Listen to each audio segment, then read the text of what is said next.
ሰላም የ11ኛ ክፍል ሂስትሪ ዩኒት 8 ቀጥሏል። ዩኒት 8 በዛሬው ዕለት የምናየው ክፍል 5ን ይሆናል። 8.2 Instability versus Consolidation in the Christian Highland Kingdom from 1559 up to 1855 የሚል ርዕስ ይኖረናል። በዚህ ርዕሰ ጉዳይ እየተማርን ለተወሰኑ ደቂቃዎች አብረን እንቆያለን። ለዚህ ዩቲዩብ ቻናል አዲስ ከሆናችሁ ሰብስክራይብ በማድረግ ቤተሰቡን በየጊዜ የሚለቀቁ ቪዲዮዎች ሲለቀቁ የማስታወቂያ መልእክት ይደርሳችሁ ዘንድ የደወል ምልክቷን ኦን ማድረጋችሁንም አትርሱ። አብራችሁ ይቆዩ። መልካም ቆይታ። መልካም እንግዲህ ከዚህ ቀደም በነበረው ክላስ ወይም ደግሞ ፓርት 1 ፓርት 2 ፓርት 3 ፓርት 4 ድረስ ባለው ክላስ ማለት ነው 8.1 ነበር ስናይ የነበረው። 8.1 ፒፕልስ ኤንድ ስቴትስ ኢን ዘ ሳውዘርን ዌስተርን ኤንድ ኢስተርን ኢትዮጵያ የሚል ነገር ነበረን። ሶ በተለያየ ክፍል ከፋፍለን አይተናቸዋል። ዌስተርን ስቴት የሚባሉት እነማን ናቸው? ኢስተርን ስቴቶች እነማን ነበሩ? ሳውዘርን ስቴት የምንላቸው እነማን ነበሩ? አጠቃላይ ነገር ለመዳሰስ ሞክረናል። ዛሬ ግን የምናየው ስለ ክርስቲያን ሃይላንድ ኪንግደም ነው የሚሆነው። ኦኬ፣ ስለ ክርስቲያን ሃይላንድ ኪንግደም እንግዲህ ሌሎችን አይተናል። አሁን ደግሞ የክርስቲያን ሃይላንድ ኪንግደም ኢንስቴቢሊቲው ምን ይመስላል፣ ወይም ደግሞ አለመረጋጋቱ ወይም ውስጥ ላይ ያለው ሰላም ማጣት። ይሄ ኢንስቴቢሊቲ ስንል ባጭሩ ጥሩ ያልሆነ ነገር ማለት ነው። ኤንድ ኮንሶሊዴሽን ስንል ደግሞ አንድነት፣ ህብረት። ኦልራይት ሶ ምን እንዳይመስል እንዳስሳለን። መልካም ዱሪንግ the post Imam Ahmed period the Christian Highland Kingdom could not revive from its decline። አያችሁ the post ማለት ኢማም አህመድ ኢብን ኢብራሂም አልጋዚ መምጣት በኋላ የክርስቲያን ሃይላንድ ኪንግደምን ሁኔታ ስናየው ሪቫይቭ ማድረግ አልቻለም፣ ከውድቀቱ መነሳት አልቻለም። ቢኮዝ እንግዲህ ኢማም አህመድ ኢብን ኢብራሂም የሚባለው የአዳል ሱልጣኔት መሪ ነው። በጣም ፓወርፉል የሚባል ሙስሊም ሊደር ነው። ከክርስቲያን ሃይላንድ ኪንግደም ጋር ተደጋጋሚ ግጭቶች ወይም ጦርነቶችን ሲያካሂድ የነበረ ግለሰብ ነው። ሶ የክርስቲያን ሃይላንድ ኪንግደሙ ወይም ደግሞ የክርስቲያን ኮሚኒቲው በከፍተኛ ሁኔታ ቻሌንጅ የተደረገበትና ዲክላይን ያደረገበት ሁኔታ ተፈጥሮ ነበረ። ሰው ከዛ መውጣት አልቻለም ነበር የክርስቲያን ሃይላንድ ኪንግደም። yet the continued effort at revivals of the kingdom gave rise to the cultural revivals and splendor centered at Gondar is known as the Gondarian period from 1636 up to 1769። አያችሁ ይሄ ውድቀት ዲክላይን ያደረገው የክርስቲያን ሃይላንድ ኪንግደም እንደገና ሪቫይቭ ማድረግ የቻለው ጎንደር ላይ ነው። ይህም ጎንደሪያን ፔሪድ ተብሎ ይጠራል። እዚህ ጋር ስፕሌንደር ብለን ስንጠራ ምን ማለታችን ነው? ብርሃን መፈንጠቅ ማለት ነው፣ ወይም ደግሞ እንደ አዲስ መነሳት ወይም ደግሞ ማበብ ማለት ነው። ሶ ካልቸራል ሪቫይቫል ኤንድ ስፕሌንደር ሴንተር ስንል በካልቸር እንደገና መነሳት። ኦኬ፣ ስፕሌንደር ስንል ደግሞ ብርሃን መፈንጠቅ ወይም ደግሞ እንደ አዲስ መንሰራራት ተመሳሳይ ናቸው። መንሰራራት የሪቫይቫል እና ስፕሌንደር ብለን የምንጠራቸው ቃላቶች። ሶ የጎንደሪያን ፔሪድ የምንለው ከ1636 እስከ 1769 ድረስ ያለውን ነው ጎንደሪያን ፔሪድ ብለን የምንጠራው። ጎንደሪያን ፔሪድ ማለት እንግዲህ ኢትዮጵያን ሲያስተዳድሩ የነበሩ ነገስታቶች ሴንተራቸውን ጎንደር ላይ አድርገው ሲያስተዳድሩ የነበረበት ሁኔታ ነው። ከዚህ ቀደም እንግዲህ የምታስታውሱ ከሆነ የሰለሞናዊ ዳይናስቲ እንግዲህ በተለያዩ ቦታዎች ላይ ሆኖ ሲያስተዳድር ነበረ። ሸዋ ላይ ሆኖ ሲያስተዳድር ነበረ። ከዛ በተጨማሪ ደግሞ ጣና አካባቢ ላይ በተለያዩ ቦታዎች ላይ እየተንቀሳቀሰ ሲያስተዳድር ነበረ። እንዲሁም ላሊበላ አካባቢ ሆነም ሲያስተዳድሩ ነበረ። ኦኬ፣ በተለያየ ቦታ። እዚህ ጋር ግን ጎንደሪያን ስንል ግን ጎንደርን እንደ ሴንተር አድርገው ሀገሪቱን ሲያስተዳድሩ የነበረበትን ታይም ነው። however this could not continue because the weakening of the central authority and emergence of the period is known as ዘመነ መሳፍንት or era of warlord from 1769 up to 1855። ይህ ደግሞ ማለት መሰላችሁ አሁን የጎንደሪያን ፔሪድ ከ1636 በዋናነት ይሄ ፋሲለደስ ተብሎ የሚጠራው ንጉስ አጼ ፋሲለደስ የሲሲኒዮስ ልጅ እሱ ከነገሰ በኋላ እስከ ማን ድረስ? እስከ ምንትዋብ መውደቅ ድረስ ወይም ደግሞ ከወደ ሰሜን ራስ ስሁል ተብሎ የሚጠራ አንድ መሪ ጎንደር አካባቢ መጥቶ አልሄድም ብሎ ነበረ። ወይም ደግሞ እትዬ ምንትዋብ እየተናቀች መጣች፣ ሴት ስለሆነች ማለት ነው።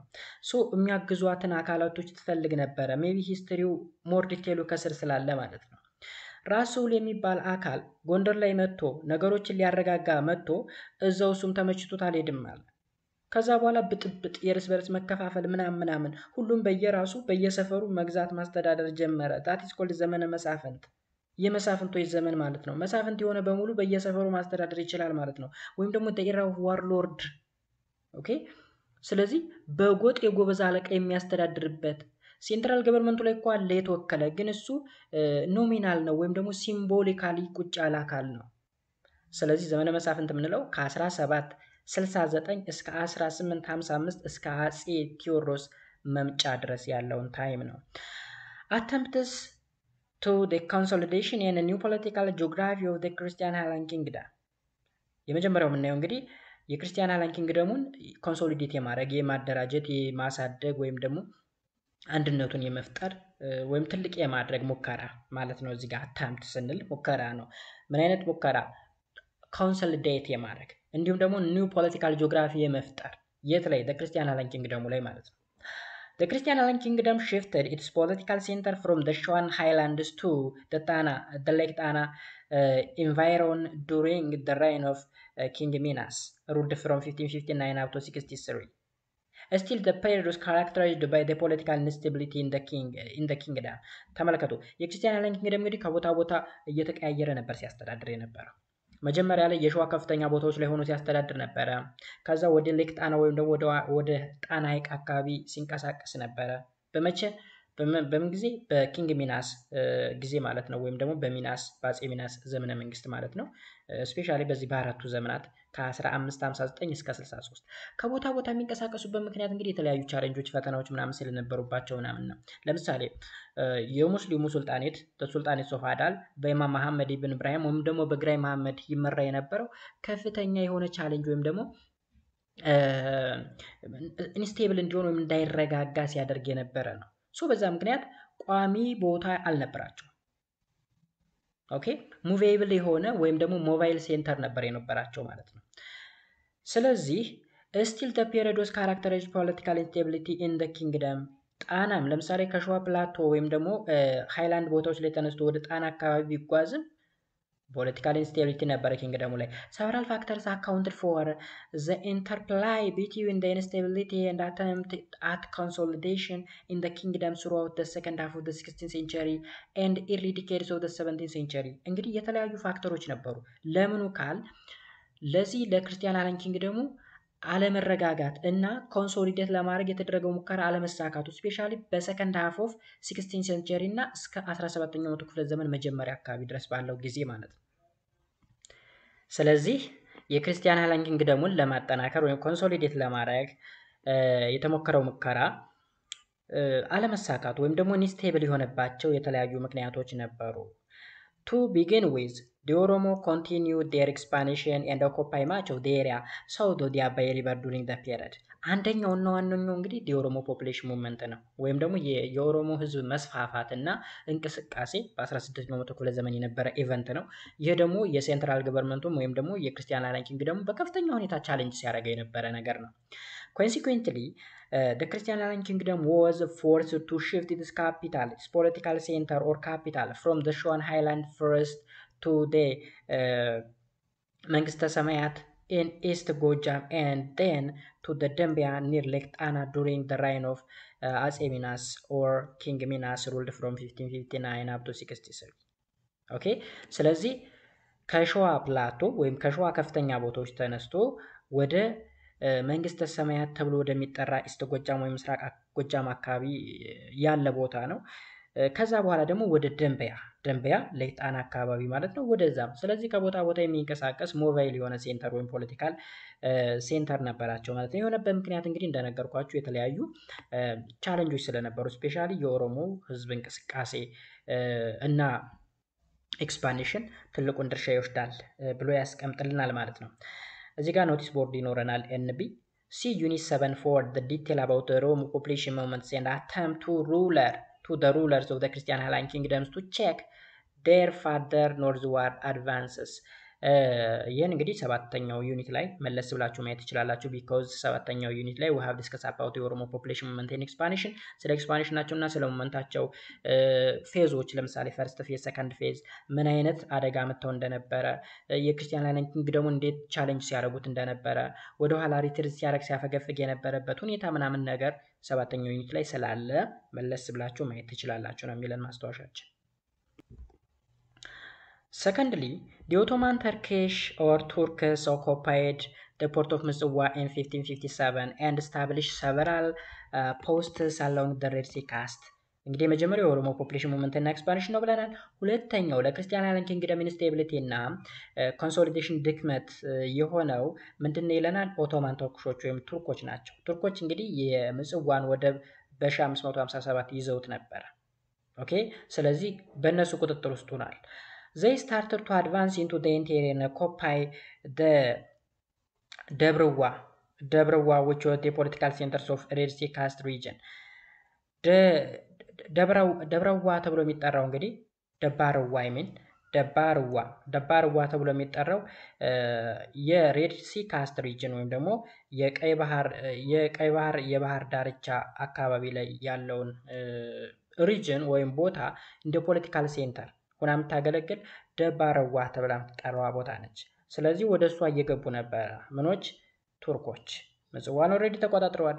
ከዛ በኋላ ወደ ውስጠኛው የኢትዮጵያ ክፍል እየገቡ ነበረ ማለት ነው። Then in 1578 the rulers of the coastal territories ባህር ነጋሽ የሻቅ openly rebelled against the king ሰርጸ ድንግል and sided with the Ottoman Turkish። አያችሁ በ1578 እዛ አካባቢ ያለው በዋናነት ሬድ ሲ ካስት ሪጅን አካባቢ ወይም ደባርዋ አካባቢ ሆኖ ሲያስተዳድር የነበረው ባህር ነጋሽ የሻቅ ተብሎ የሚጠራው መሪ አመፀ ማለት ነው። በግልጽ አመፀ። ኦፕንሊ ሪቤልድ አገይንስት አጼ ሰርጸ ድንግል ላይ ምን አለ? አመፀበት ማለት ነው። ከኦቶማን ተርክሾች ጎን ሆነ ማለት ነው። In the next year, that means in 1579, although the kings managed to defeat Yashaq, he could not dislodge the Ottomans from the coastal area, which remained in their hand for the next 300 years. Here እዚህ ጋር ዲስሎግድ ማለት ማስወገድ ማስለቀቅ ማለት ነው። ስለዚህ አጼ ሰርጸ ድንግል የሻቅን ማሸነፍ ቢችልና ነገሮችን ማኔጅ ማድረግ ቢችልም እንኳ ኦቶማን ቱርኮችን ግን ከዛ ቦታ ማስለቀቅ አልቻለም። ስለዚህ እነዚህ ቱርኮች ለ300 ዓመታት ያክል ይህን ኤሪያ ሬድ ሲ ካስት ተብሎ የሚጠራውን ኤሪያ ለ300 ዓመታት ያክል ሲቆጣጠሩት ነበር ወይም ሲያስተዳድሩት ነበረ ማለት ነው። ይህ ሁለተኛው ነው። ስለዚህ አንደኛው ኦሮሞ ፖፑሌሽን ሙቭመንት ኤንድ ኤክስፓንሽን፣ ሁለተኛው የኦቶማን ተርኪሽ ኢንቬንሽን ማለት እንችላለን ወይም ደግሞ የሬድ ሲ ካስትን መቆጣጠር። ሶስተኛው ላይ ስንመጣ the third factors of instability in the Christian Island Kingdom was the rivalry between the monarchy and the different warlords who sought to put their own candidates on the throne። አያችሁ ሌላኛው ችግር ደግሞ ሪቫለሪ ወይም ደግሞ ይሄ ሽኩቻ ብለን ልንጠራው እንችላለን። ወይም ሽኩቻ ከሚለው ተፈካካሪ የሚል ሞር ይቀርበዋል። ስለዚህ ለኢንስቴቢሊቲ ወይም ላለመረጋጋቱ ምክንያት የክርስቲያን አይላንድ ኪንግደም ተፈካካሪዎች ወይም ሪቫላሪዎች ነበሩ፣ ወይም ከሞናርኪው ጋራ የሚጻረሩ ሌሎች ግሩፖች ነበሩ። ራሳቸው ላይ ያሉ ሰዎችን መሾምና ትሮኑ ላይ ወይም ዙፋኑ ላይ ማስቀመጥ ይፈልጉ ነበር። ስለዚህ ባጭሩ የስልጣን ሽኩቻ ነበረ ማለት ነው። ይሄ ሶስተኛው ምክንያት ነው። This was mainly seen soon after the coming to power of ሰርጸ ድንግል and following his death። ይሄ የሆነው እንደዛ አይነት ነገር የመጣው የራሳቸውን ካንዲዴት ትሮኑ ላይ ማስቀመጥ ፍላጎት ያሳደረባቸው አጼ ሰርጸ ድንግል ከሞተ በኋላ ነው። ወደ ስልጣን መጥቶ ከሞተ በኋላ ማለት ነው። ኦኬ this was mainly seen soon after the coming to power of ሰርጸ ድንግል and following his death። ወደ ስልጣን መጣ፣ ከዛ ሞተ፣ ከዛ በኋላ እንደዛ አይነት ጉዳይ ተከሰተ። the king's cousin ሐመልማል rebelled in the western ሸዋ at the heads of the large army in the first 3 years of the reign of ሰርጸ ድንግል። ከዝኑ እንግዲህ የኪንጉ ከዝን ወይም ደግሞ ያጎት ልጅ ልንለው እንችላለን። ሐመልማል ተብሎ የሚጠራው ማለት ነው። አመፀ ማን ላይ? ሰርጸ ድንግል ላይ። ኦኬ የት አካባቢ? ዌስተርን ሸዋ አካባቢ ማለት ነው። በጣም በርካታ አርሚዎችን ይዞ ነበር። ለምን ያክል ጊዜ? ለ3 years ወይም ለ3 ዓመታት ያክል ማለት ነው። for the first 3 years of the reign of ሰርጸ ድንግል። ልክ ሰርጸ ድንግል ወዳው ስልጣን እንደያዘ ለ3 ዓመታት ያክል ረፍታቶ ሲያምጽ ነበር So Hamalmal soon became loyal to the young king, another warlords of the period, by the naming of Fasilo staged in the rebellion in 1566 in the kingdom of Damut. At one point, Fasilo even attacked Serse Dingle himself, who narrowly escaped death. አያችሁ ተመልከቱ though Hamalmal soon became loyal to the young king, another warlords of the period, by the name of Fasilo staged rebellions in 1566 in the kingdom of ዳሞት አካባቢ ይሄ ሰው እንግዲህ ንጉስ ሆኗል። ከዛ በኋላ at one point ፋሲሎ even attacked Serse Dingle himself, who narrowly escaped disease. ፋሲሎ የሚባለው አሁን እዚህ ዳሞት አካባቢ ላይ የነገሰው ፋሲሎ ማለት እንግዲህ የሐመልማል ስም ነው። በንግስና ስሙ ነው ፋሲሎ። ያጎቱ ልጅ ነው። ሰርጸ ድንግልን ለመግደል ጥረት አድርጎ ነበረ፣ ግን ከሞት አፋፍ ነው ያመለጠው ነው የሚለው። ሰርጸ ድንግል himself who narrowly escaped this. The rebellion of Fasilo continued until the beginning of the 1567 when his soldier deserted him and surrendered to the king. አያችሁ አመጹ እስከ መቼ ድረስ ቀጥሎ ነበረ? እስከ 1567 መጀመሪያ ድረስ ማለት ነው። So when his soldier deserted him and surrendered to the king, ወታደሮቹ ምን ስትሉት ዴዘርት ማለት እዚህ ጋር በረሃ አይደለም ጋይስ፣ ዴዘርት መክዳት ማለት ነው። ስለዚህ የፋሲሎ ወታደሮች ከድተው ለንጉሱ እጅ እስኪሰጡ ድረስ እስከ 1567 ድረስ ሪብሌን ወይም ደግሞ አመጻ ላይ ነበረ ማለት ነው የፋሲል ወይም ደግሞ ሐመልማል የሚባለው። ስለዚህ ምንድነው ሶስተኛው ፋክተር ለክርስቲያን ሃለን ኪንግደም ኢንስቴቢሊቲ ሪቫለሪ between the monarch and the different warlord who sought to put their own candidate on the throne. ትሮን ላይ ወይም ዙፋኑ ላይ የየራሳቸውን ተወካይ ለማስቀመጥ ወይም ደግሞ የስልጣን ሽኩቻ ብለን በቀላሉ መግለጽ እንችላለን። The death of Serse Dingle in 1597 was also followed by the political disorder and bloody civil wars among the three power contender in the year from 1597 to 1606. ኦኬ እዚህ ጋር አሁንም ኮንቴንደር ማለት መከራከር ወይም ደግሞ አለመስማማት ወይም ደግሞ የስልጣን ሽኩቻ ብለን መግለጽ እንችላለን። ስለዚህ ሰርጸ ድንግል በ1597 ሞተ። ከሱ ሞት በኋላ ፖለቲካል ዲስኦርደር ወይም ደግሞ የፖለቲካ አለመረጋጋት እና በጣም ደም አፋሳሽ የሚባል የእርስ በርስ ጦርነት ውስጥ ገቡ ማለት ነው። among the three power contender in the year from 1597 to 1606 ከ1597 እስከ 1606 ድረስ ነው ይሄ ነገር የተከሰተው። ስለዚህ እነዚህ ሶስቱ ፓወር ኮንቴንደሮች እነማን ናቸው? ወይም ደግሞ ስልጣን ለመያዝ እየተሻኮቱ እርስ በርስ ጦርነት ሲያካሂዱ የነበሩ ከአጼ ሰርጸ ድንግል በኋላ ራሳቸውን ለመሾም ጥረት ሲያደርጉ የነበሩ ሰዎች እነማን ናቸው? they were ያዕቆብ ruled from 1597 up to 1603, again 1604 up to 06, and ዘድንግል ruled 1604 ይሄን እዚህ ጋር እንመጣበታለን። and Sicinius ruled from 1607 up to 32, who assumed power one after the other. አያችሁ እነዚህ ሶስት ሰዎች ተመልከቱ። መጀመሪያ ያዕቆብ ነበረ። ያዕቆብ ለስንት ዓመታት ያክል ማለት ነው? ለ6 ዓመት ያክል ከ97 እስከ 03 ድረስ አስተዳደረ። ከዛ በኋላ ከ04 እስከ 06 ደግሞ መልሶ አስተዳደረ። ለምን ካለ መሃል ላይ አንድ ጋፕ አለች። 04ን ዘለናታል። 04 ወይም ለ1604ን ያዕቆብ አላስተዳደረም። ቢኮዝ መካከል ላይ ዘድንግል የሚባል አንድ ንጉስ ገብቶ ነበር ለአንድ ዓመት ያክል ያስተዳደረ ለ1604 ማለት ነው። ከዚህ በኋላ ደግሞ ከአጼ ያዕቆብ በኋላ ደግሞ ከ06 በኋላ ማለት ነው ማን ተተካ? ሲሲኒዮስ። አጼ ሲሲኒዮስ ማለት የአጼ ፋሲለደስ አባት ነው። ፋሲለደስን ጎንደር ላይ መቼም የጎንደር ፋሲል ምናምን ፋሲል ግንብ ሲባል ታውቁ ይሆናል። የሱ ፋዘር ማለት ነው። ስለዚህ ከ1607 እስከ 32 ድረስ አስተዳደረና ቀጥሎ ደግሞ የሲሲኒዮስ ልጅ ፋሲለደስ ይነግሳል ማለት ነው።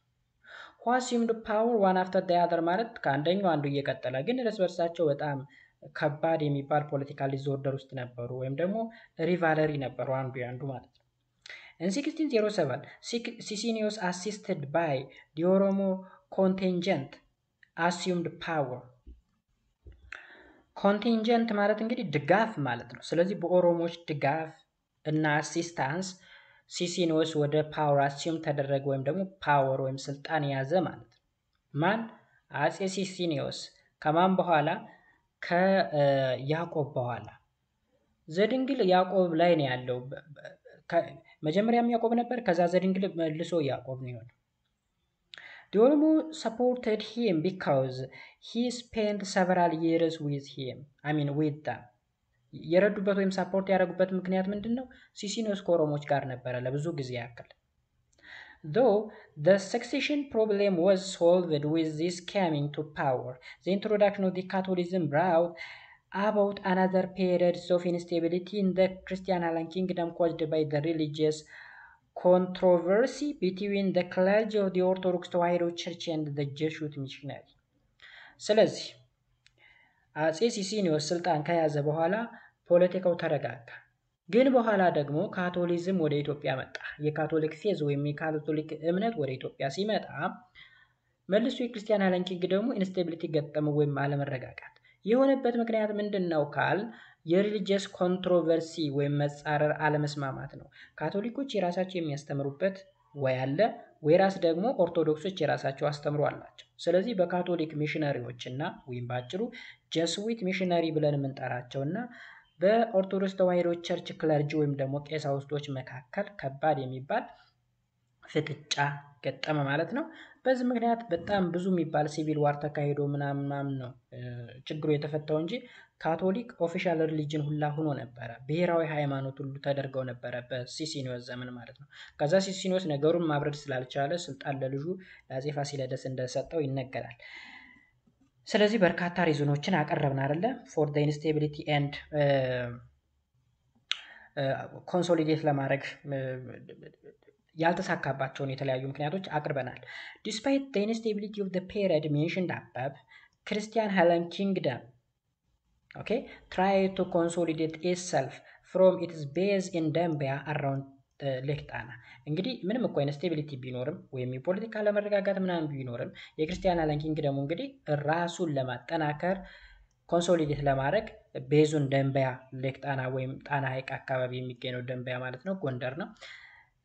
ከዛች ጊዜ ጀምሮ ለማጠናከር ኮንሶሊዴት ለማድረግ ጥረት ሲያደርግ ነበር። The province under its control by this time were ደንቢያ፣ ጎጃም፣ ቤጌምድር፣ ላስታ፣ ሰሜን ትግራይ። እዚህ ጋር የተዘረዘሩት ሀገሮች በሙሉ በክርስቲያን ሃይላንድ ኪንግደም ቁጥጥር ውስጥ ነበሩ። The Lake Tana area both in ደንቢያ and ጎጃም was agriculturally fertile region። እንግዲህ ጣና ሐይቅ አካባቢ ያሉት እነ ደንቢያ እና ጎጃም ደግሞ በግብርናው ዘርፍ በጣም ለም የሚባልና ጥሩ ምርት ማምረት የሚችሉ ኤሪያዎች ናቸው።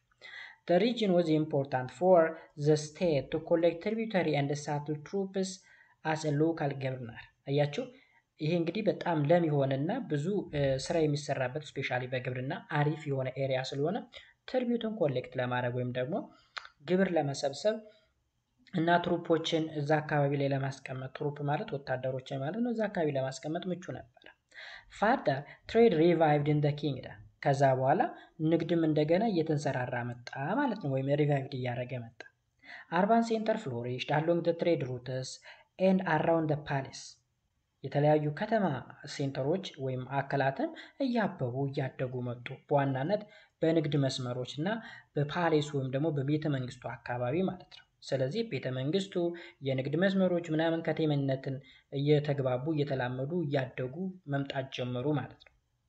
There was a tendency for more static royal camp during the period. King Sirce Dingle had his capital in France, where he built a palace in ጉዛራ። ኢንፍራንስ እና ጉዛራ ማለት እንግዲህ ከጎንደር ወደ አዲስ ዘመን ወደ ታች ስትመጡ ሜቢ ያን ኤሪያ የምታውቁት ከሆነ ከባህር ዳር ተነስቶ ጎንደር የሚወስድ መስመር አለ። ጎንደር ከተማ ከባህር ዳር ከተማ ወደ ጎንደር ጀስት ጎንደር ከመደረሱ በፊት የጉዛራ የሚባል ቤተ መንግስት አለ ማለት ፍርስራሹ ነው ያለው። ባይ ዘ ዌይ ኢንፍራንስ የሚባል ከተማ አለች። አሁን ኢንፍራንስ የምትባል ከተማ እዛ አካባቢ ላይ እነ ሰርጸ ድንግል ካፒታላቸውን አድርገው ነበረ፣ ወይም ደግሞ ዋና ከተማቸውን አድርገው ነበረ። በኋላ ነው ወደ ጎንደር ሊሸጋገር የቻለው ማለት ነው ካፒታሉ። ኪንግ ሲሲኒዮስ shifted his capital ፈርስት ቱ ጎርጎራ። መጀመሪያ ወደ የት ወሰደው? ወደ ጎርጎራ። ጎርጎራ የት ነው ያለው? ጣና ሐይቅ ዳርቻ ላይ ማለት ነው። ኤንድ ዜን ደንቀዝ። ደንቀዝ ማለት ደግሞ ወደ ምዕራብ ጣና አካባቢ የሚገኝ ነው ደንቀዝ ተብሎ የሚጠራው። ዌር ሂ ኮንስትራክትድ ፓሌስ። ስለዚህ መጀመሪያ የተነበረ ሲሲኒዮስ እንትኑን ከተማውን ወይም ሴንተሩን ያደረገው ጎርጎራ ላይ ነበረ። ከጎርጎራ ወደ ደንቀዝ ከዛ ፓሌሶቹን ሁላ ኮንስትራክት ማድረግ ጀምሮ ነበር ቤተ መንግስት ደንቀዝ ላይ ማለት ነው። አራውንድ 1612 ሂ አልሶ ሜድ ይባባ ኢን ጎጃም ሂዝ ሰከንዳሪ ሴትስ ኦፍ the power at which he built a small palace። ይባባ ተብሎ የሚጠራው ጎጃም ቦታ ላይም ትንሽዬ ቤተ መንግስት ሰርቶ ነበረ። ከዛስ ምን አረ? ጀስዊቶች መጡ ደግሞ። ጀስዊት ሚሽነሪ ሴንተርድ ፓርቲኩላርሊ ጎርጎራ አልሶ constituted the nucleus of several towns in the region። ጀስዊት ሚሽነሪ ወይም ደግሞ የካቶሊክ ሚሽነሪ ካቶሊዝምን ለማስፋፋት የመጡ ተላኪዎች ደግሞ ጎርጎራ አካባቢ ሴንተራቸው አድርገው ተቀምጠው ነበር። ከዛ በተጨማሪ በርካታ ከተሞችንም ተቆጣጥረው ይዘው ነበር። This new stage of urbanization in the Christian Highland Kingdom was the prelude to the rise of the Gondar as the preeminent capitals of the kingdom around 1636። ፕሪሉድ ማለት እዚች ጋር ምን ማለት መሰላችሁ? መግቢያ ማለት ነው። መግቢያ።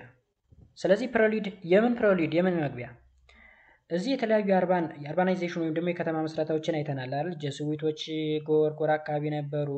አጼ ሲሲኒዮስ መጀመሪያ ላይ ጎርጎራ ነበረ። ከዛ ወደ ደንቀዝ ተጓዘ ምናምን። እንግዲህ በተጓዘበት ቦታ ሁላ ፓሌስ ወይም ቤተ መንግስት እየገነባ ከተሞች ምናምን እየተስፋፉ ምናምን። ይሄ አርባናይዜሽን ወይም ይሄ ከተማ መስረታ የጎንደር ከተማ ኦኬ ትልቅ ካፒታል እንድትሆን እንደ መግቢያ ሆኗል ማለት ነው። ወይም ፐርማነንት ካፒታል እንድትሆን ጎንደር ፐርማነንት ካፒታል ሆናለች። ከመቼ ጀምሮ?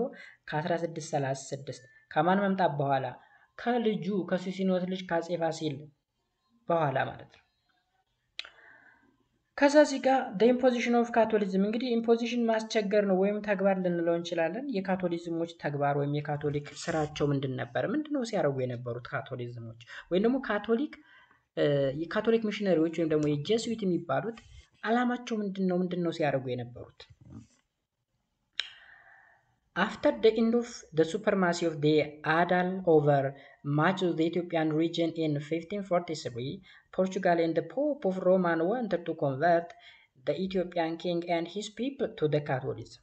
ተመልከቱ እዚህ ጋር ሌላ ታሪክ ውስጥ ልግባላችሁ። During the war between the sultanates of Adal and the Christian Highland Kingdom, ፖርቹጋሎች ለክርስቲያን ሃይላንድ ኪንግደሙ አግዘው፣ ቱርኮች ለሱልጣኔት ኦፍ አዳል አግዘው ነበር። ኢማጂን ሁለቱም የየራሳቸው ጎል ሊኖራቸዋል። ቱርክም ፖርቹጋል። ሁለቱም ማንን ይፈልጉ ነበር መሰላችሁ? የቀይ ባህር የንግድ መስመርን ይፈልጉት ነበር። ቀይ ባህር የንግድ መስመር ደግሞ በኢትዮጵያን ቁጥጥር ነው። ስለዚህ እነዚህ ሰዎች ኢትዮጵያ ውስጥ ባሉ ሁለት ተጻራሪ ግሩፖች በፈጠሩት ጸብ ጣልቃ ይገባሉ ማለት ነው። ፖርቹጋሎች ወደ 400 የሚደርሱ ወታደሮችን ለክርስቲያን ሃይላንድ ኪንግደሙ ይልካሉ። ለነ ኪንግ ክላውዲዮስ ማለት ነው። ከዛ የቱርክ ወታደሮች ደግሞ ለኢማም አህመድ ኢብን ኢብራሂም ወይም ደግሞ ለአዳሉ መሪ አግዘው ይመጣሉ ማለት ነው። መጨረሻ ላይ ክርስቲያኖች ያሸንፋሉ ወይም ክርስቲያን ሃይላንድ ኪንግደም ያሸንፋል ሱልጣኔት ኦፍ አዳልን ማለት ነው። ካሸነፈ በኋላ የፖርቹጋሎች እና የሮማው ፖፕ ወይም ደግሞ ጳጳስ ኢትዮጵያኖችንና የኢትዮጵያን ንጉስና ህዝቦችን ካቶሊዝም ማድረግ ይፈልጋሉ ወይም የካቶሊክ እምነት። ቢኮዝ አንድ ነገር ሲደረግ እዚህ አንድ ነገር ማወቅ ያለባችሁ በምድር ላይ የሆነ አካል የሆነ ነገር ሲያደርግላችሁ በምትኩ የሚፈልገው ነገር አለ ማለት ነው።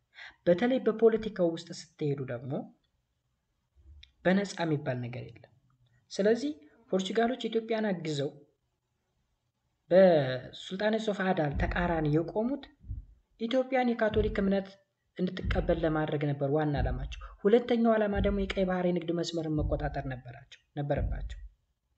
ኦልራይት። ከዛ ምን ተፈጠረ?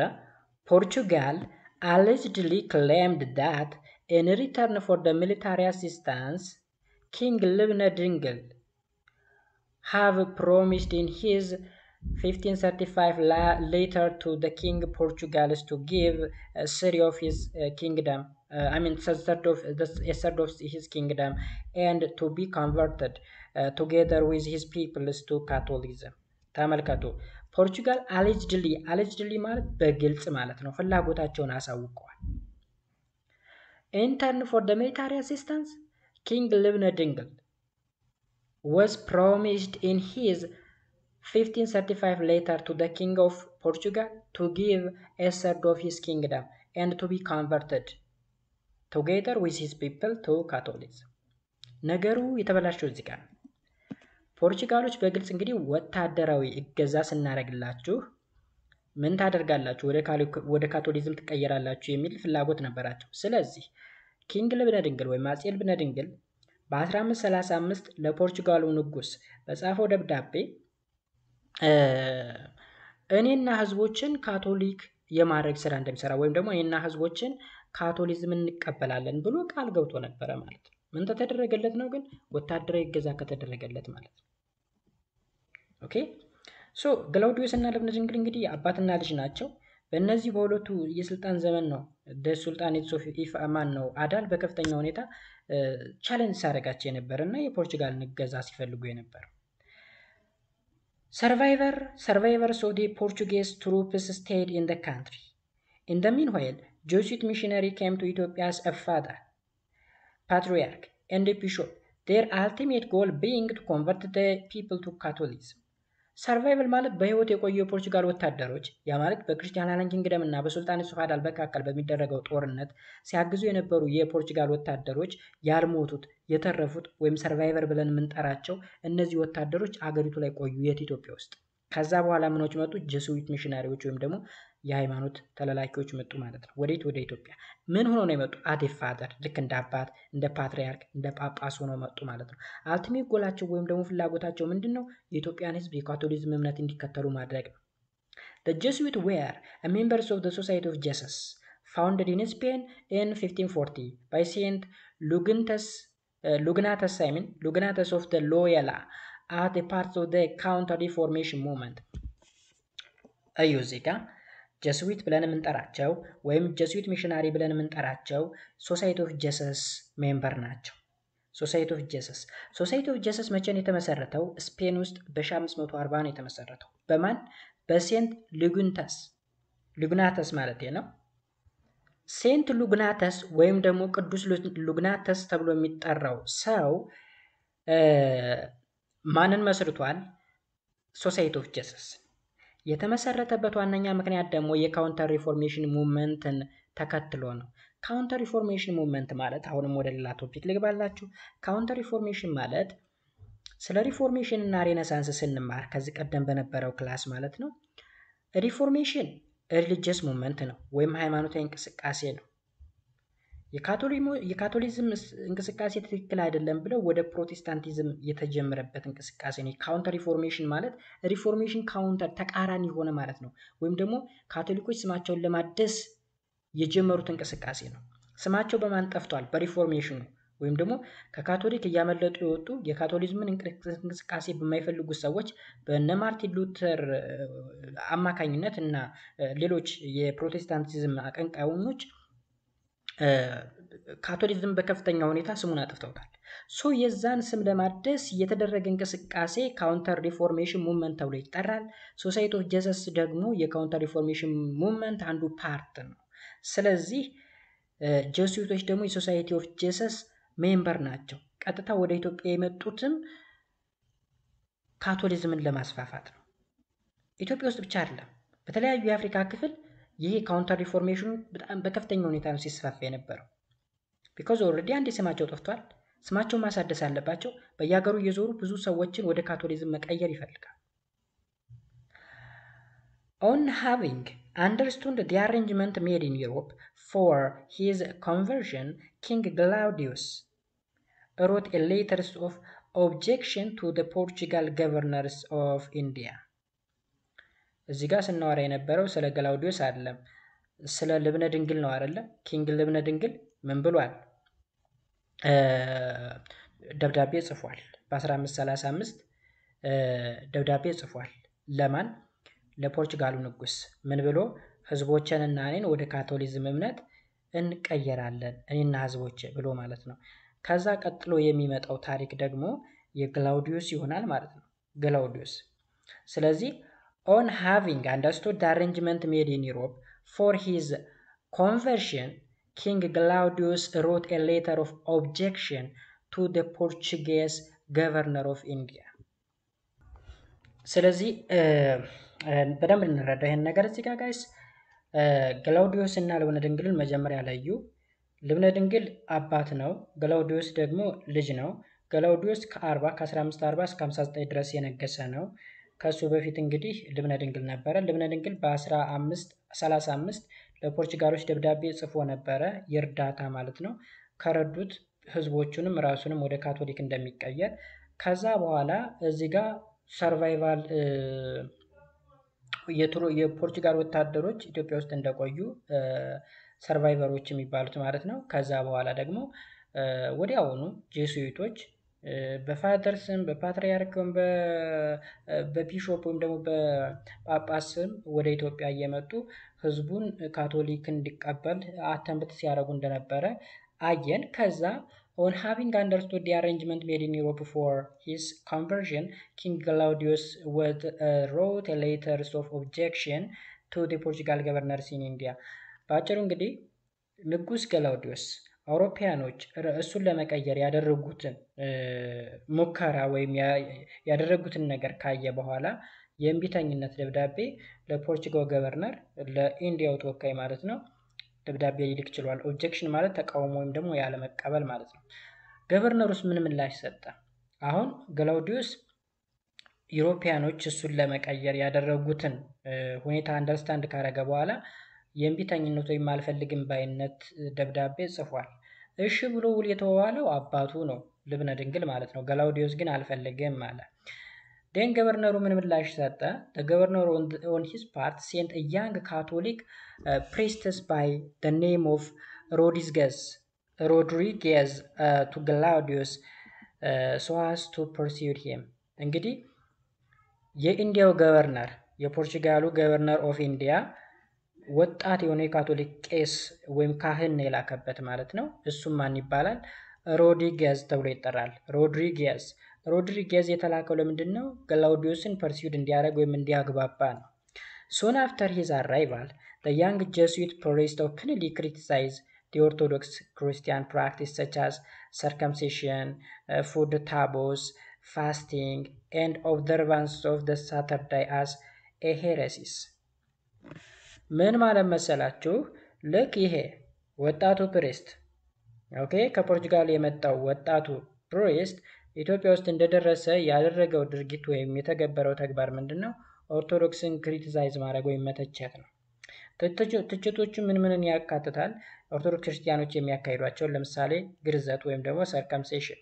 ግርዘት በ8ኛው ወይ በ6ኛው ቀን ግርዘት ይካሄዳል። አይ ቲንክ 6ኛው ነው 8ኛው ቀን 6ኛው ቀን በተወለደ አንድ ሰው በ6ኛው ቀን ግርዘት ይካሄዳል። ሰርከምሴሽን ማለት ነው። ከዛ ፉድ ታቦስ የሚባለው ደግሞ ይሄ እርም የሚባሉ ምግቦች አሉ። እርም የሚባሉት ለምሳሌ በክርስቲያን ኮሚኒቲው የማይበሉ ምግቦች አሉ። ሾናቸው ዝግ የሆነ ለምሳሌ እንደ ፈረስ፣ አህያ፣ በቅሎ ምናምን የመሳሰሉት ስጋቸው አይበላም በክርስቲያን ኮሚኒቲው ማለት ነው። ሌሎችን ልክ እንደ ከብቶች፣ በግ፣ ፍየል መሰል ነገሮች ናቸው የሚበሉ እንጂ።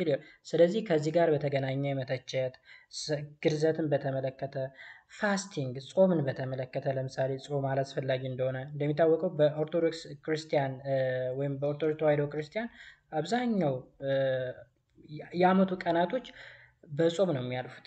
ዓርብ፣ ረቡዕ ኦልዌይስ አለ። ከዛ በተጨማሪ በርካታ ወደ 7 የሚደርሱ አጽዋማቶች አሉ። እነሱን ሁላ መተቸት ምናምን ጀመረ። ከዛ በተጨማሪ ደግሞ ኦብዘርቫንስ ኦፍ ሳተርዳይ አስ ሄሬሲስ ኦብዘርቫንስ ኦፍ ሳተርዳይ አስ ሄሬሲስ ሄሬሲስ ማለት ባይዘው እዚህ ጋር ምንፍቅና ማለት ነው። ምንፍቅና ማለት ደግሞ ባጭሩ ከሃይማኖታዊ አስተምሮ በተቃራኒ የቆመ እንደማለት ነው። ሰው ቅዳሜን ማክበር ልክ እንደ ምንፍቅና እንደሆነ የመተቸት ስራ ነው የሰራው ባጭሩ። በኦርቶዶክስ ክርስቲያን ላይ እንግዲህ እሁድና ቅዳሜ ሰንበት ተብለው ይከበራሉ ሁለቱ ማለት ነው። ቀዳሜ ሰንበት የሚባል ስያሜ ያለው ማለት ነው። ኤኒዌይስ ይህን ነገር ማክበር ልክ እንዳልሆነ ነው ክሪቲሳይዝ ያደረገው። ሶ ግርዘትን ተቃውሟል። ምግብን መምረጥ ወይም እርም የተባሉ ምግቦችን መምረጥ፣ መጾም፣ ቅዳሜ እንደ ሰንበት እነዚህ ነገሮች እንደ ሄረሲስ ወይም ደግሞ ምንፍቅና ናቸው ብሎ ክሪቲሳይዝ ያደረገ። ሃይበር ገላውዲዮስ ሪጀክትድ ዘ ዲማንድ ፎር ሂዝ ኮንቨርዥን ኤንድ ሮድሪገዝ ሪተርን ቱ ጎዋ ኢን ኢንዲያ። ገላውዲዮስ ግን ይሄ ሰውዬ ያለውን ነገር በሙሉ ሪጀክት ነው ያደረገው ወይም ሊቀበል አልቻለም። ሶ ፍላጎቱን ሳያሟላለት ቀረ።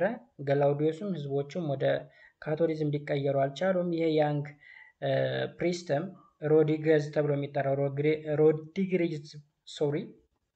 ሮድሪገዝ ብለን የምንጠራውም ወደ ኢንዲያ ወይም ጎዋ ሊመለስ ችሏል ማለት ነው። The Portuguese made another attempt to meet their objective by sending a bishop by the name of Under de Oviedo from Goa. አሁንም ጎዋ ፖርቹጋሎች ከጎዋ ሌላኛ ቢሾፕ ወይም ደግሞ ጳጳስ ሊልኩ ችለዋል ማለት ነው። ሌላኛ አተምት ወይም ደግሞ ሌላኛ ሙከራ ማለት ነው። ጎዋ ኢንዲያ ውስጥ ነው የሚገኘው። ኢንዲያ እንግዲህ የፖርቹጋል ግዛት ስለሆነች ሊሆን ይችላል እንግዲህ ከኢንዲያ ነው እየመጣ ያለው። The bishop arrived at the courts of the monarchy in 1557 and made a repeated attempt to convert Galaudius. ይህ የመጣው ቢሾፕ ወይም ጳጳስም አሁን ገላውዲዮስን ለመቀየር ነው ሙከራ የተደረገው። ባይዘው ንጉሱ ተተቀየረ ህዝቡ እንደሚቀየር ስለሚታወቅ ነው። But Ovidio failed to convince the king. Indeed, the king wrote the book called Conventions of Galaudius, in which he defended the practice of the Orthodox faith. ስለዚህ የኦቪዲዮ ተብሎ የሚጠራው ጳጳስ ወይም ደግሞ ቢሾፕ ያደረገው ሙከራ ሳይሳካ ቀርቷል። Indeed, the king wrote a book. ስለዚህ ንጉሱ መጽሐፍ ጻፈ። ምን የሚል መጽሐፍ? Conventions of Galaudius የሚል መጽሐፍ። ኮንፌሽን ማለት ባጭሩ ንስሐ እንደማለት ነው። ወይም ደግሞ የእምነት ቃል ምናምን የሚል ትርጉም አለው። ሶ የገላውዲዮስ ንስሐ ምናምን የሚል ትርጉም ሊኖረው ይችላል የአማርኛ ትርጉም። ኤኒዌይስ ኮንፌሽን ኦፍ ገላውዲዮስ የሚል መጽሐፍ ጽፏል ማለት ነው። ይሄ መጽሐፍ እንግዲህ የሚያትተው የኦርቶዶክስ ፌዝን ወይም ደግሞ የኦርቶዶክስ እምነትን እንድታደገ የሚያትት ነው ባጭሩ። ቢኮዝ ገላውዲዮስ ካቶሊክ ሆኖ ቢሆን ኑሮ ይሄኔ ኢትዮጵያ ውስጥ ያለው የኦርቶዶክስ እምነት ሊጠፋና ሙሉ በሙሉ ካቶሊዝም ወይም የካቶሊክ እምነት በሀገሪቱ በሰፊው ሁኔታ ሊስፋፋ ይችል ነበር ማለት ነው። After the death of Galaudius in 1559, Ovidio moved to the north and joined Bahar Nagasheshek, who had rebelled first against the king Minas and then ሰርጸ ድንግል። ከዛ እንግዲህ ገላውዲዮስ ከሞተ በኋላ ይህ ጳጳስ ኦቪዲዮ ተብሎ የሚጠራው ጳጳስ ወደ ሰሜን አቅጣጫ ሄደ። ከዛ ባህር ነጋሽ የሻቅን አገኘው። ባህር ነጋሽ የሻቅ ማለት እንግዲህ የሬድሲ ካስትን ወይም ደግሞ የቀይ ባህር ዳርቻዎችን የሚያስተዳድር መሪ ነው ማለት ነው። ይሄ ሰው እንግዲህ መጀመሪያ አፄ ምናስ ላይ በኋላም ደግሞ ሰርጸ ድንግል ላይ አምጾ ነበረ ማለት ነው። Later he went to Goa and died in 1597 without any success in his mission. ከዛም ወደ ጎዋ ኢንዲያ ተመለሰና በ1597 ሊሞት ችሏል። የጳጳስ ምንም አይነት ሚሽን ወይም ተልእኮውን ሳይፈጽም ማለት ነው። In 1603 a new bishop named Pedro Paz arrived at ምጽዋ።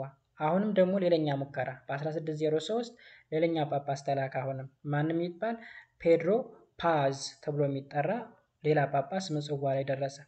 But before he reached the royal court, Jacob was deposed and replaced by the Dingle. አያችሁ በ1603 ይዞ እስከ 04 ድረስ ዘድንግል የሚባል ነበረ የተቀላ አንድ ዓመት ያክል ሲያስተዳድር የነበረው። ስለዚህ ያዕቆብ ተወግዶ በማን ተተክቶ ነበረ? ዘድንግል በሚባል ንጉስ ተተክቶ ነበረ። ዘድንግል was fully aware of the political problems faced by his predecessor. Therefore, he was determined to get rid of the disloyal soldiers and their commanders, as well as the clergy, whom he thought were the sources of the weakness of the monarchy. Then, Paz understood his attitudes of the king. He directly told the Dingle that if he agreed to be converted to Catholicism, he could get a Portuguese military assistance with which he could deal with his enemy and consolidate his political power. ባጭሩ እዚህ ጋር እንግዲህ ይህ ጳጳስ በእነዚህ ሶስት ተጻራሪ በሆኑ ግሩፖች ላይ እየጠራናቸው ማለት ነው። ያዕቆብ፣ ዘድንግል፣ ሲሲኒዮስ ብለን የጠራናቸው ሶስቱ ሲጻረሩ የነበሩ ወይም ደግሞ ሪቫላሪ የሆኑ ንጉሶች እንደነበሩ አይተናል። ዘድንግል ለ1 ዓመት ነው ያስተዳደረው። ስለዚህ ዘድንግል ጋር መጣና ያለውን አጠቃላይ የፖለቲካ አለመስማማት ወይም ደግሞ ውስጥ ላይ ያለውን ጥሩ ያልሆነ አየር ካየ በኋላ የፖርቹጋል የሚሊታሪ አሲስታንስ ወይም እርዳታ ካንተ ጋር ይሆናል። ፖለቲካል ፓወርህን ኮንሶሊዴት ማድረግ ትችላለህ ወይም ደግሞ ማጠናከር ትችላለህ። ካንተ የሚጠበቀው ራስህን ወደ ካቶሊዝም መቀየር ብቻ ነው የሚሉ ነገሮችን ይዞለት ቀረበ ማለት ነው። ማን? ፓዝ ተብሎ የሚጠራው ፓዝ፣ ፔድሮ ፓዝ የሚባለው ቢሾፕ ማለት ነው ወይም ጳጳስ። ሱን ዘ ድንግል ቢጋን ቱ ቴክ a measure like banning the observance of Saturday to satisfy the demand of Paz። አያችሁ፣ ዘድንግል እንግዲህ ለስልጣን ሲል ይሄ ሳተርዳይ ወይም ደግሞ ቅዳሜን እንደ ሰንበት ምናምን አድርጎ መቁጠር ወይም ደግሞ ማክበር መቆም አለበት ብሎ ወደ እርምጃ ወሰደ ማለት ነው። ዘድንግል የማንን ዲማንድ ወይም ፍላጎት ለማርካት? የፖፕ ጳዝን ፍላጎት ለማርካት ማለት ነው። However, Paz advised the king to be cautious and not to take hasty measures that might lead to failure። ይህን ንጉስ እንግዲህ ፓዝ ምን ብሎ መከረው? ጥንቃቄ እንዲያደርግ ነው፣ ጥንቁቅ እንዲሆን ወይም cautious እንዲሆን ወይም ጥንቁቅ እንዲሆን ነው።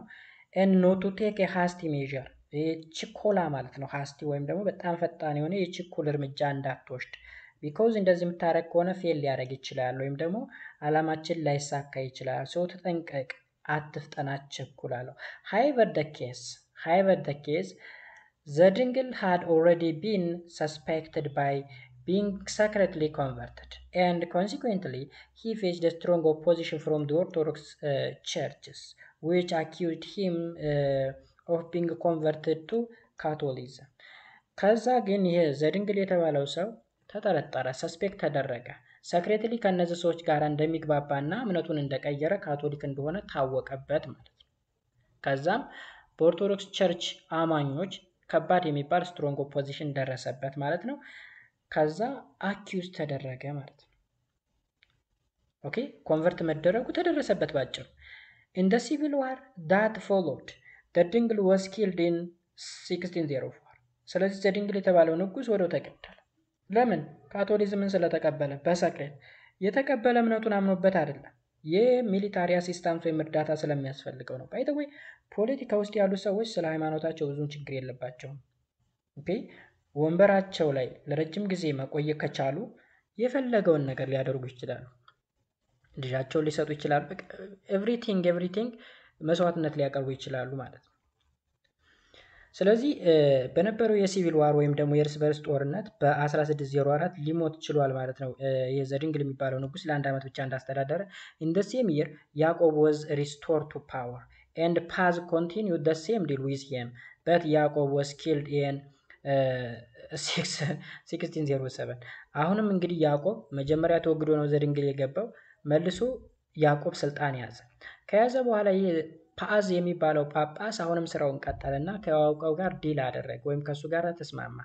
ያዕቆብ ግን በ1607 ወደው ተገደለ ማለት ነው። ስለዚህ ዘድንግልም ያዕቆብም በሃይማኖት ምክንያት ወይም ደግሞ በሰክሬት በድብቅ ካቶሊክ በመሆናቸው ምክንያት የተገደሉ ንጉሶች ናቸው። ያዕቆብ was succeeded by ሲሲኒዮስ። ከዛ ያዕቆብ በማን ተተካ? በሲሲኒዮስ ተተካ። ሲሲኒዮስ ከ1607 እስከ 32 ድረስ ያስተዳደረ ነው። ኦልሞስት ለ20 ምናምን ዓመታት ያክል። the reign of ሲሲኒዮስ saw the success of the long efforts of the Jesuit bishop። እንግዲህ የሲሲኒዮስ ስልጣን ላይ መምጣት ለጀስዊት ቢሾፖች ወይም ደግሞ ለነዚህ ጳጳሳት ስኬት ነው ማለት እንችላለን። Paz was particularly successful in the converting many influential dignitaries of the kingdom including King Sisinius። ንጉስ ሲሲኒዮስን ጨምሮ ብዙ ዋና ዋና የሚባሉ ወይም ደግሞ በጣም ተጽዕኖ ፈጣሪ የሚባሉ ሰዎችን ቀይሯል ፓዝ ማለት ነው። በኋላ just like his immediate predecessor ሲሲኒዮስ learned toward the Catholic in order to get Portuguese military assistance። አያችሁ፣ አሁንም ይሄ ሲሲኒዮስ የሚባለው አካል ካቶሊክን የተቀበለው የፖርቹጋል ሚሊታሪ አሲስታንስ ወይም እርዳታ ስለፈለገ ነው ማለት ነው። therefore the Jesuit got freedom to preach and recruit convert even in the courts itself። ከዛ የሰውዬ ስልጣን ከያዘ በኋላ ሲሲኒዮስ ማለት ነው ጀሱዊቶች ፍሪደም ወይም ነፃነት ተሰማቸው እንደፈለጋቸው መስበክ ይችላሉ ወይም ደግሞ የመስበክ ነፃነት ነበራቸው ማለት ነው። The first important convert was Sicinius' brother Rasul Christos, who was publicly baptized in 1611 followed by many others. የመጀመሪያው እንግዲህ በጣም ስኬታማ የሚባለው ወይም the first important convert ብለን የምንጠራው በጣም ወሳኝ የሚባለው ሃይማኖት ቅየራ የሲሲኒዮስ ወንድም የሆነው ራስኡለ ማለት ነው ስዕለ ክርስቶስ ተብሎ የሚጠራው የሲሲኒዮስ የንጉሱ ወንድም ነበረ። ይህም እንግዲህ ፐብሊካሊ ወይም ደግሞ በህዝብ ፊት በደንብ የታወቀ ግልጽ የሆነ በ1611 ተጠመቀ ማለት ነው። ፓፒታይዝ ተደረገ ወይም ደግሞ ተጠመቀ፣ ካቶሊክ ሆነ። ከዛ ተከትለው ሌሎቹ ብዙ ወደ ካቶሊዝም ሊቀየሩ ቻሉ ማለት ነው። Beginning in 1612 a series of public debates on Catholic principles were held in the court. ከዛ ከ1612 ጀምሮ እንግዲህ በካቶሊዝም ጉዳይ ወይም አስተምሮ ማለት ነው ከባድ የሚባሉ ውዝግቦች ምናምን ሲካሄዱ ነበር። The debate was chaired by Sicinius himself. In that debate the Catholics were represented by ስዕለ ስላሴ። አያችሁ ጭራሽ ይህ ሰው እየተጠምቆ ስዕለ ስላሴ ካቶሊክን ወግኖ እየተከራከረ ነበር። ኦኬ ኢማጂን የሆነበት ምክንያት እንግዲህ ሲሲኒዮስ ሚሊታሪ አሲስታንስ ፈልጎ ነው ሃይማኖቱን የለወጠ ካቶሊክ የሆነ ኦርቶዶክስነቱን ትቶ ወደ ካቶሊክ የተቀየረው ማለት ነው። In the meantime, the Orthodox Church practice such as circumcision, fasting on Friday and Wednesday, and observance of Saturday as a Sabbath ማለት ሰንበት ማለት ነው።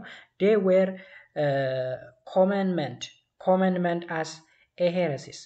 ተመልከቱ። ወዲያው እንግዲህ ይሄ ነገር ከሆነ በኋላ ምን እየተከሰተ እንደሆነ ተመልከቱ። አሁን ሲሲኒዮስ እና ወንድሙ ተቀይረዋል። ከወንድሙ በኋላ ሌሎች ሰዎች ካቶሊክ ሆነዋል።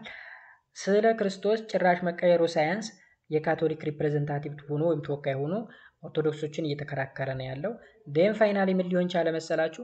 የሰርከምሴሽን የሚባለው ግርዘት የሚባለው ነገር አርብና ሮቡ መጾም ወይም ደግሞ አርብና ሮቡ ፍራይዴይ ኤንድ ዌድነስዴይ መጾም እንዲሁም ደግሞ ቅዳሜን እንደ ሰንበት መቁጠር እንደ ሄረሲስ ወይም ደግሞ እንደ ምንፍቅና ተደርጎ እንዲቆጠር ወይም ደግሞ ባጭሩ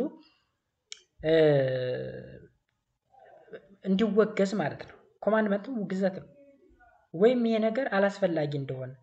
ስለዚህ ጾም አያስፈልግም። መቼ አርብና ሮብ ግርዘት አያስፈልግም። ሳተርዴይ ወይም ቅዳሜን እንደ ሰንበት አድርጎ መቁጠር አያስፈልግም። ሶማን ብቻ ነው የሚቆጠረው፣ እሁድ ብቻ። እነዚህ ነገሮች እንዲደረጉ ተደረገ። ኦርቶዶክስ ክለርጂሜን who stood against the Catholicism also faced mistreatment in the court። ሌላው ደግሞ ምን መሰላችሁ? አሁን እነዚህ ነገሮች መደረጋቸው ብቻ ሳይሆን የኦርቶዶክስ ክለርጂሜን ወይም ደግሞ የኦርቶዶክስ ቀሳውስት የምንላቸው ካህናቶች ከካቶሊዝም ጎን ነው በተቃራኒ የቆሙት ማለት ነው።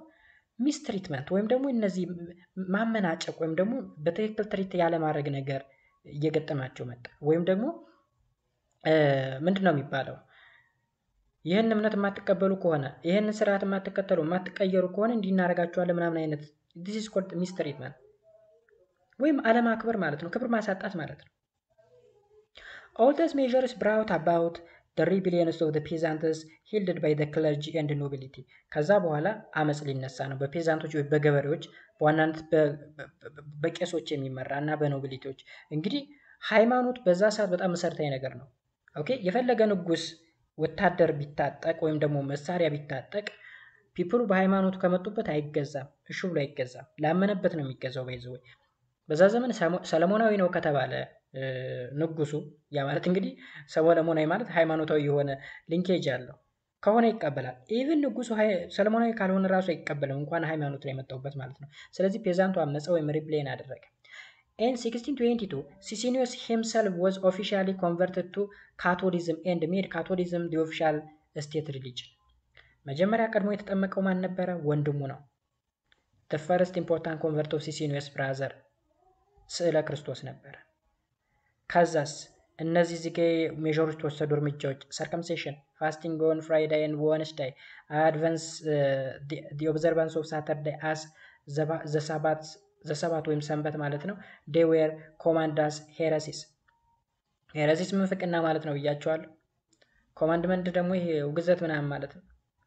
ከዛ በ1622 ሲሲኒዮስ ራሱ ኦፊሻሊ ካቶሊክ እምነትን ተቀበለ እና ስቴት ሪሊጅን አደረገው። ኦፊሻል ስቴት ሪሊጅን ሀገሪቱ ኦርቶዶክስ የሚባል ነገር አያስፈልግም፣ ካቶሊዝምን ትቀበል፣ ህዝቡ በሙሉ ካቶሊክ ይሁን የሚል አዋጅ።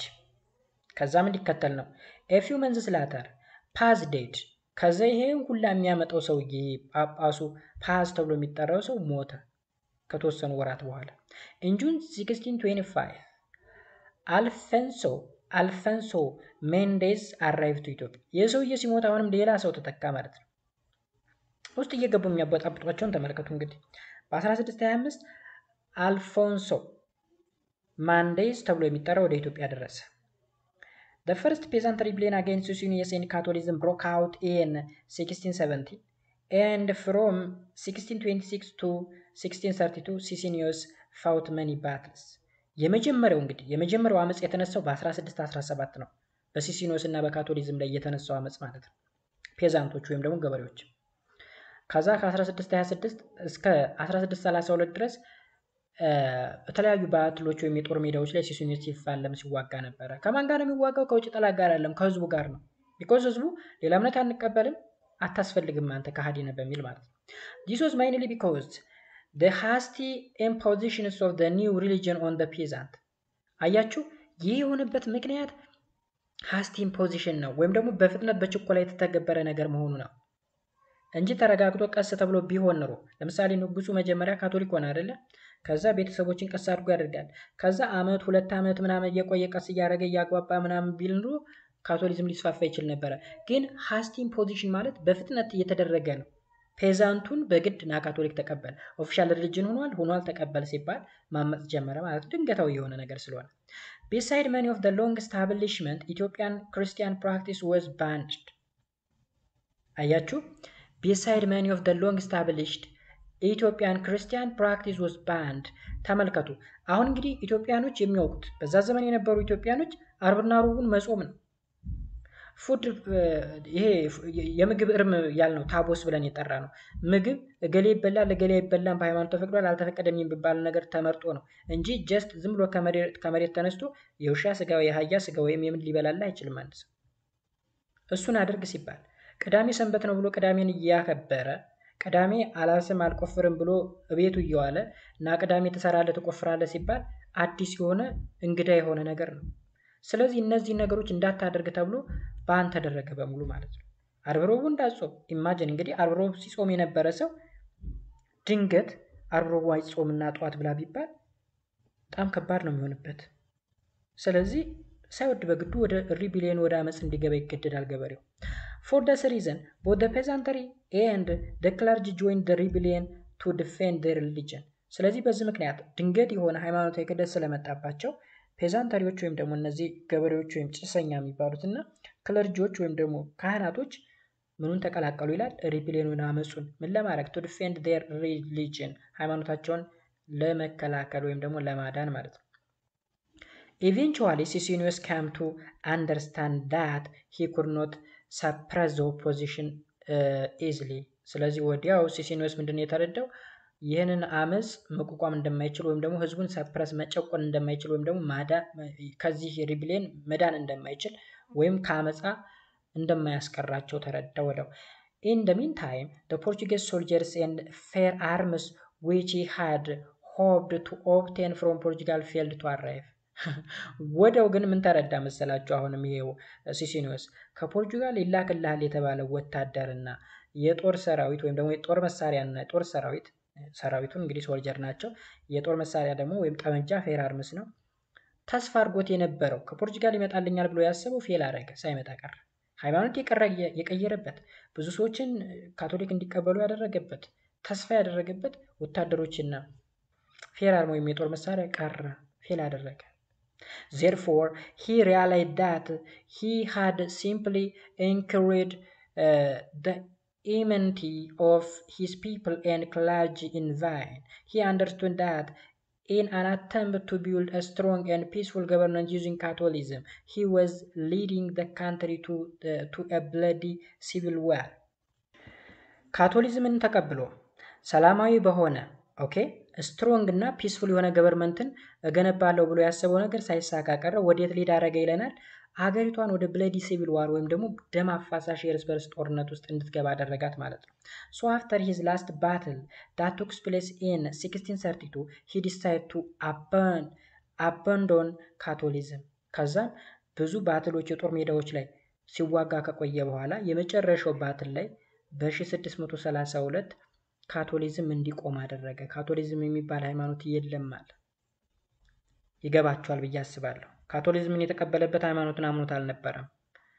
ከፖርቹጋል የሶልጀር እና የፌር አርም ወይም ደግሞ የመሳሪያ ወይም የሚሊታሪ አሲስታንስ ይመጣላል ተብሎ ተስፋ ስለተሰጠው ነው ራሱንም ቤተሰቡንም ህዝቡንም እንዲቀየር ያደረገው። ነገር ግን ተስፋ ያደረገበት የጦር መሳሪያ ቀረ። ህዝቡም ደግሞ ፎርመር ሪሊጅን ወይም የቀድሞ ሃይማኖታቸውን ዲፌንድ ለማድረግ ክለርጂዎች ወይም ቀሳውስት ወይም ደግሞ ካህናት እንዲሁም ገበሬው ወደ አመፃ ውስጥ ገባ። ብዙ ባትሎች ላይ ብዙ የጦር ሜዳዎች ላይ ተፋለማቸው፣ ሊችላቸው አልቻለም። ከዛም በመጨረሻው ባትል ወይም የጦር ሜዳ በ1632 ካቶሊክ የሚባል ሃይማኖት የለም ብሎ እንዲቆም አደረገ። ኢን ዘ ሴም ይር ሂ አብዲኬትድ ኢን ፋቮር ኦፍ ሂዝ ሰን ፋሲለደስ whose first measure was the restoration of Orthodox Church to its former position። ስለዚህ በአመቱ በዛው አመት በ1632 ማለት ነው in the same year ምንድን ነው የወሰነው ሲሲኒዮስ? ስልጣን ለልጁ ማስረከብ ነው። ልጁ ፋሲለደስ ይባላል። አጼ ፋሲለደስ ወደው ስልጣን እንደያዘ የወሰደው እርምጃ ምንድን ነው? ኦርቶዶክስን ወደ ነበረችበት ፖዚሽን መመለስ ወይም ሪስቶር ማድረግ ነው። ስለዚህ ፋሲለደስ ዘ ሪስቶረር የሚባል ስያሜ ይሰጠዋል ወይም በመባል ይታወቃል። ዘ ሪስቶረር ወይም ደግሞ ፋሲለደስ ሲንገስ ኦርቶዶክስ ትመለስ ምናምን የሚባል ቅኔ ነገርም አለ። In the reaction that followed, many Catholic converts were killed.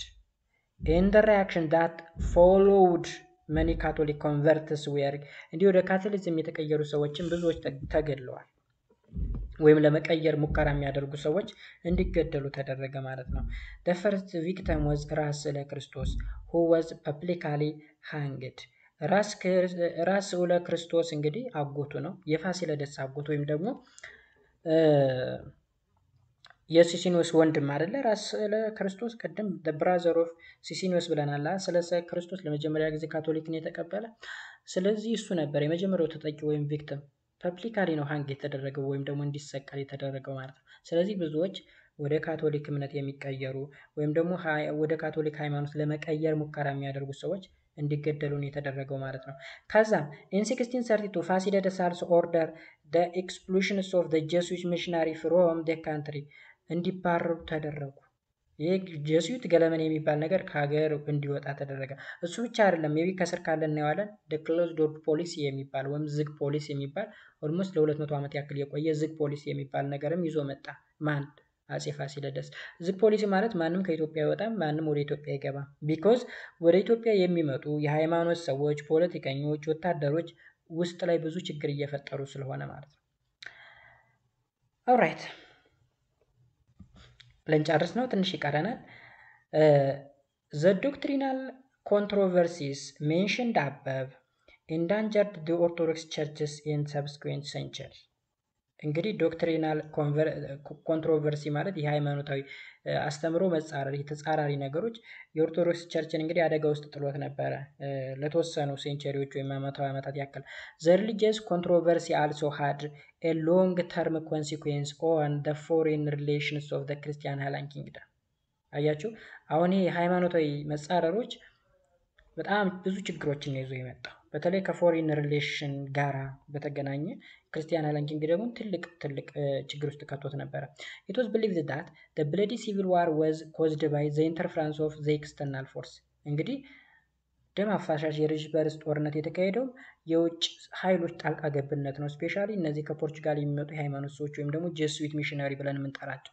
Therefore, to avoid similar problems in the future, Fasilides made an alliance with the Muslim states on both sides of the Red Sea. He signed a treaty, and the Imams of Yemen and Pasha of Swakin and Mitsua who agreed to prevent or report the coming of any European to the Christian Highland Kingdom. አሁን እንግዲህ እንደዚህ አይነት ፕሮብለሞች ከአውሮፓ በሚመጡ ሰዎች የመጡ ችግሮች ናቸው ብሎ ስላመነ ፋሲለደስ ከተለያዩ ሙስሊም ስቴቶች ጋር አሊያንስ ወይም ደግሞ ህብረትን አንድነትን ፈጠረ ማለት ነው። በዚህ ምክንያት እንግዲህ ከየመኖች ጋራ ከፓሾፍ ስዋኪን ከምጽዋና መሰል እንትኖች ጋራ ኢማሞች ወይም ደግሞ እነዚህ ሙስሊሞች ጋራ ሪሌሽንሺፕ ፈጠረ። ከዛ በኋላ ግን አውሮፓውያኖች ወደ ኢትዮጵያ እንዳይመጡ ወይም ወደ ክርስቲያን ሃይላንድ ኪንግደም እንዳይመጡ ሪፖርት አደረገ ማለት ነው። ያንን ነው ክሎዝ ዶር ፖሊሲ ያልኳቸው። እንደውም እዚህ ጋር አለ ዘስ ፋሲለደስ ኢንትሮዲዩስ ዘ ክሎዝ ዶር ፖሊሲ which was to continue until the beginning of the 9th century። አያችሁ ከ17ኛው መቶ ክፍለ ዘመን እስከ 19ኛው መቶ ክፍለ ዘመን ማለት ለ200 ዓመታት ያክል የቆየ ዝግ ፖሊሲ፣ ማንም አይወጣ ማንም አይገባም። ስፔሻሊ ከምኖች ጋር ከአውሮፓውያኖች ጋር ማለት ነው እንጂ ከሙስሊም አረቦች ጋራ ከየመኖች ጋራ ምናምን ሪሌሽንሺፕ ነበረው። ቢኮዝ እነሱ ሙስሊሞች ናቸው፣ እንደዚህ ሚሽነሪዎች ምናምን አይመጡ። During this long period of isolation, only two European succeeded in reaching the Christian court at Gondar. They were the French physician named Charles Jacques Pensent in 1699 and a Scottish traveler James Bruce in 1769 and 71። እዚህ ጋር ታሪካችን ያልቃል። እነዚህ ሰዎች ብቻ ወደ ጎንደር ሊመጡ ችለዋል። ጄምስ ብሩስ መጥቶ ምን አደረገ? ኢትዮጵያ ውስጥ አገሪቱ ምስቅልቅሏን አውጥቷት ሄደ። ምስቅልቅሏን ማለት ነው። በደንብ አማርኛ መናገር ችሎ ግዕዝ ቅኔ መዝረፍ ችሎ ብዙ ነገር እንትን ብሎ ተምሮ እያንዳንዱን የአገሪቱን ሚስጥር ምዝብር አድርጎ ብዙ መጽሐፎችን ዘርፎ ወደ ስፔሻሊ ይሄ መጽሐፈ ሄኖክ ተብሎ የሚጠራ መጽሐፍ ሜቢ ሲባል ሰምታችሁ ታወቃችሁ ማለት ነው። መጽሐፈ ሄኖክ ማለት እንግዲህ በክርስትና ሃይማኖት ትልቅ ቦታ የሚሰጠው መጽሐፍ ነው። አውሮፓውያኖች በዋናነት አሁን ለደረሱበት ቴክኖሎጂ አሁን ለደረሱበት ስልጣኔ ወይም ሲቪላይዜሽን መሰረት የጣለ ነው። ጄምስ ብሩስ ኢትዮጵያ ውስጥ የመጣው በ1769 እስከ 71 ድረስ የቆየው ተልእኮ ኑሮት ነው። በብሪቴን ነው የተላከው። እንግዲህ ስኮትላንድ እንግዲህ አሁን በታላቋ ብሪታንያ ውስጥ ነው የሚገኘው። ስለዚህ በብሪታንያ መንግስት እገዛ ነው ስፖንሰር ተደርጎ ነው የተላከ። የተለያዩ መጽሐፎች እንደውም ጎንደር ከተማ ሜቢ ቁስቋም የሚባል ቤተክርስቲያን አለ። ቁስቋም የሚባል ከዩኒቨርሲቲው ከሆስፒታሉ በላይ ከፍ ብሎ የሚገኝ ቦታ አለ። እዛ ጋር የሱ የራሱ ቢሮ ነበረችው መቀመጫ። እዛ ጋር ቁጭ ብሎ ነው የተለያዩ መጽሐፎችን እያገላበጠ አንደኛውን ከአንደኛው መጽሐፍ ጋር እያምታታ ብዙ ዥንብሮችን ፈጥሮ ሄደውና ብዙ መጽሐፎችን ዘርፎ ሄደው ማለት ነው። ቻርለስ ጃኮስ ቤንሴት ዳትማች ኢንፍሉዌንሻል አይደለም። ጄምስ ብሩስ ግን ታላቅ ጥፋትን አጥፍቶ የሄደ ነው ማለት ነው። ኦኬ። ስለዚህ ባጭሩ ግን እዚህ ጋር ይሄ ዲቴሉ ስለማይመለከታችሁ ሁለቱ ሰዎች ብቻ ወደ ኢትዮጵያ መጥተው ነበር። ስለዚህ የፍራንቹ ፊዚሺያን ወይም ደግሞ ሐኪም የሆነው ቻርለስ ጃኮስ ፔንሴንት እና የስኮቲሽ ትራቭለር ወይም ተጓዥ ጄምስ ብሩስ ወደ ኢትዮጵያ መጥተዋል። መቼ? በክሎዝ ዶር ፖሊሲው ዘመን ማለት ነው። ኤኒዌይስ የዛሬው ክላስ ይሄን ነው የሚመስለው። አይ ሆፕ አንደርስታንድ አድርጋችሁ ተስፋ አደርጋለሁ። ሀሳብ አስተያየታችሁን ኮሜንት ሴክሽን ላይ ያስቀምጡልኝ። በሚቀጥለው በፓርት 6 የምናየው ደግሞ ጎንደሪያን ፔሪድ የሚል ይሆናል። የጎንደር ፔሪድ ከ1636 እስከ 1769 ድረስ ማለት ነው። ያ ማለት እንግዲህ የጎንደር ፔሪድ ከአፄ ፋሲለደስ ዘመን ጀምሮ እስከ 1769 ድረስ፣ ከ1769 በኋላ እስከ 1855 ደግሞ ዘመነ መሳፍንት ተብሎ ይጠራል፣ ወይም ደግሞ ኤራ ኦፍ ዋርሎርድ ብለን እንጠራዋለን። ኤኒዌይስ በቀጣይ ክፍል እንገናኛለን። እስከዛው ድረስ ሰላማችሁ ብዝት ይበል። መልካም ጊዜ። ባይ ባይ።